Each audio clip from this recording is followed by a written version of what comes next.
বদনজর কিন্তু খুব খারাপ একটা জিনিস। আগে কিন্তু এগুলা বিশ্বাস করতাম না, কিন্তু বর্তমান সময়ে এসে কিন্তু এগুলা বিশ্বাস করতে হয় পরিস্থিতির কারণে। তো আমরা যারা আর কি ব্লগিং করি, আমার মনে হয় সব আপুদের কাছে আর কি একটাই রিকোয়েস্ট যে সব সময় নিজের সুখ স্বাচ্ছন্দ্য বিলাসিতার জীবন কিন্তু মোবাইলে দেখানো ঠিক না। কারণ এমন অনেক মানুষ আছে যারা চুপি চুপি ভিডিও দেখে, আর এগুলা দেখে কিন্তু জলে পুড়ে মরে, আর নিজেদেরই কিন্তু ক্ষতির কারণ হয়ে থাকে। বাহিরের মানুষের চাইতে নিজের আপনজনরাই কিন্তু এসব করে থাকে। কিছুদিন আগে একটা আপুর ব্লগ দেখেছি, আমার কিন্তু অনেক খারাপ লেগেছে। তো আপুটার নাম আমি বলবো না, যাই হোক আমার অনেক খারাপ লেগেছে আর কি ওনার আর কি কথাগুলো শুনে। তো আসসালামু আলাইকুম সবাইকে, কেমন আছেন সবাই? আশা করি সবাই ভালো আছেন, সুস্থ আছেন। আমরাও আলহামদুলিল্লাহ ভালো আছি।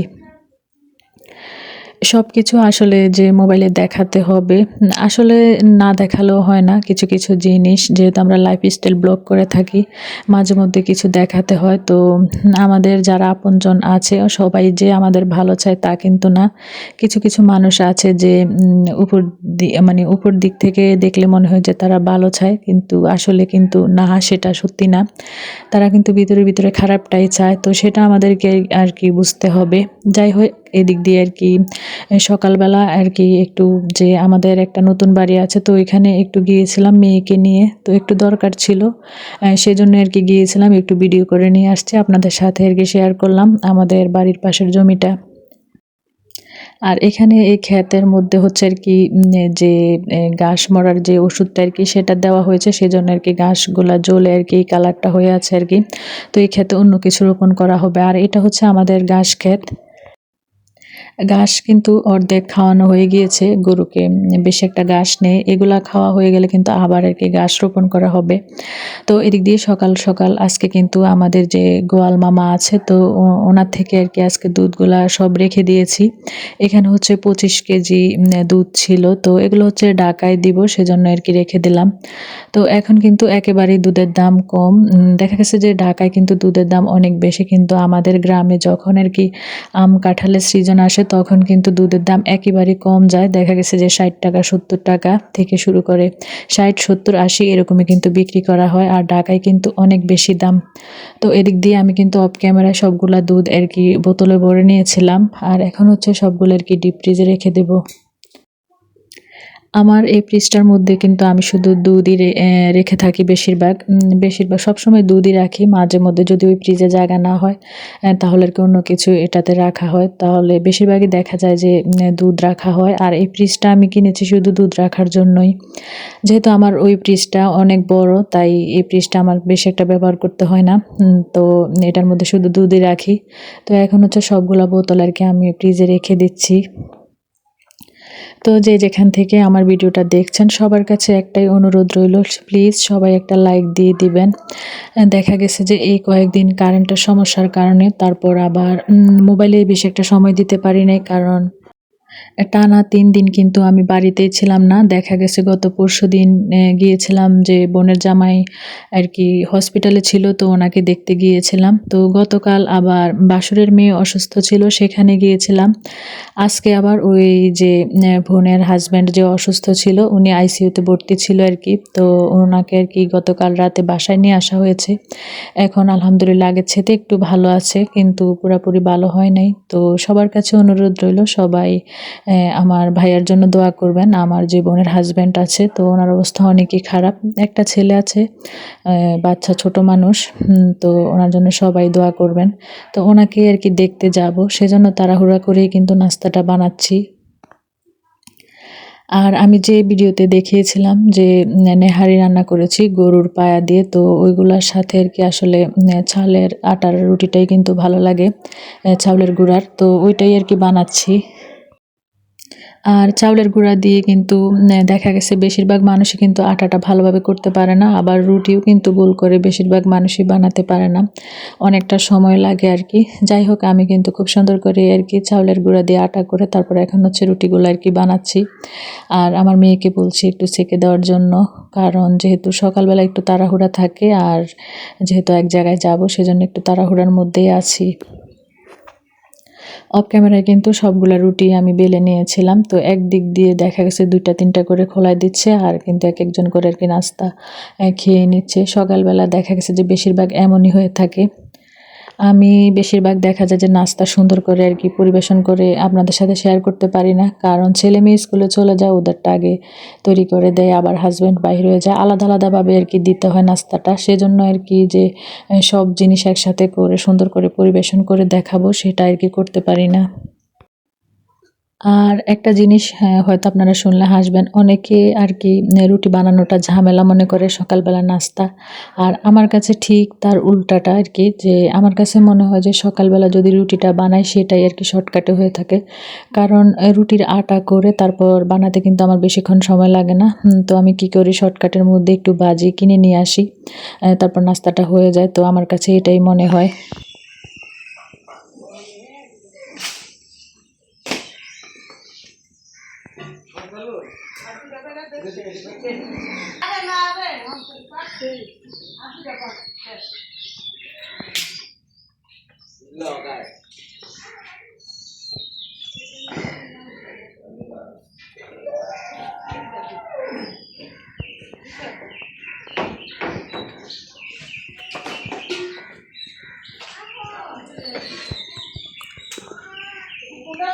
गाछ बंद करनो का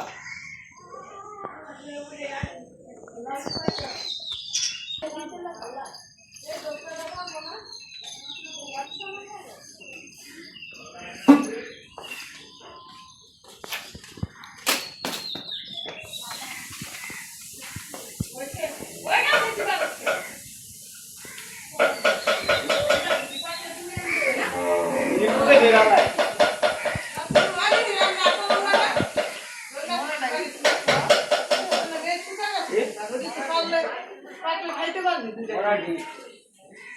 এডি খাওয়ান তা না পয়রা ফাইটা জায়গা আর নাইলে বাকিতে খেলে আরে এইটা তো খাওন যাবে দুটো খাইতে পারি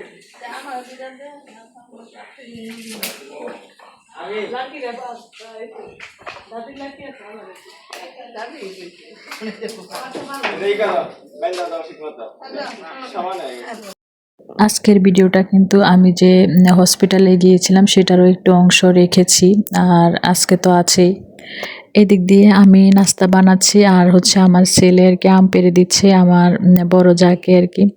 তো এটা হচ্ছে যে বাসুরের মেয়ের আর কি বাড়িতে যে আম নিয়ে যাবে, তো এটা হচ্ছে গতকালের আর কি। তো আমি নাস্তার পরে ওই ভিডিওটা অ্যাড করেছি। তো আমার মেয়েকে বললাম যে তুমি একটু ভিডিও করে নিয়ে আসো। তো লাস্ট মুহূর্তে কতগুলো আম পেড়েছে সেটা কিন্তু ভিডিও করতে পারি নাই। যাই হোক, আমার ছেলে আম পেড়ে দিচ্ছিল আর আমার বড় যা আর আমার ছোট শাশুড়ি আর কি আমগুলো আর কি একসাথে করছিল। তো বাসার সব কাজকর্ম শেষ করে তো চলে আসছি আর কি হসপিটালে। তো দেখেন সবার কি অবস্থা, হয়তো রাত জেগেছে সেজন্য আর কি ঘুমাচ্ছে।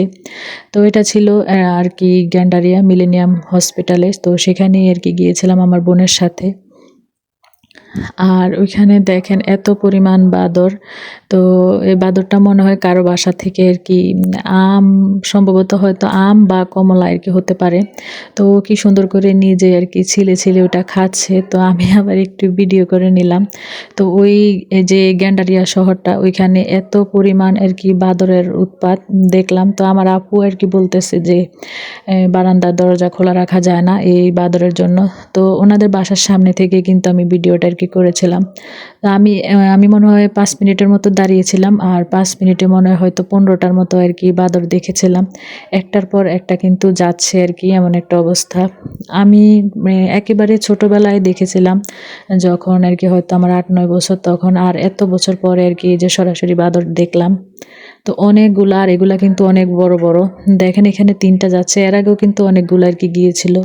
আর এগুলা কিন্তু অনেক আর কি জ্বালা যন্ত্রণা করে ওইখানের বাসার মানুষজনদেরকে আর কি।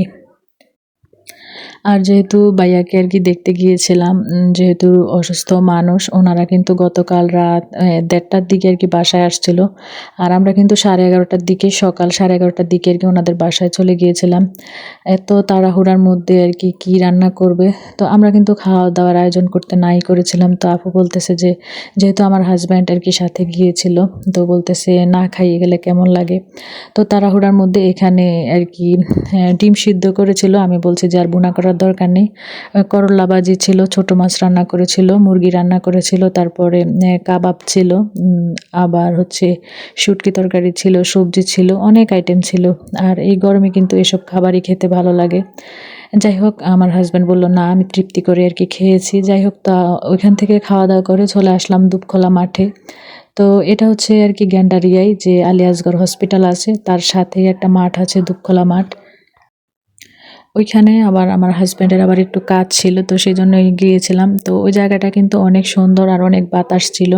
তো ওই মাঠের আশেপাশে কিন্তু সবাই বসে আর কি একটু বাতাস খাচ্ছে, দেখছিলাম কেউ কথা বলছে। আর মাঠের মধ্যে হচ্ছে বাচ্চারা আর কি ফুটবল খেলছে। ভিডিওর শেষে সবার কাছে একটা লাইক চেয়ে নিচ্ছি আবারও। আর এতক্ষণ পর্যন্ত ধৈর্য সহকারে যারা যারা আমার সাথে ছিলেন সবাইকে অসংখ্য ধন্যবাদ জানাচ্ছি। আমাদের জন্য সবাই দোয়া করবেন। এখানে কিউট একটা বিড়াল দেখলাম, সেটাও ভিডিও করলাম। তো ভালো থাকবেন, সুস্থ থাকবেন, আল্লাহ হাফেজ।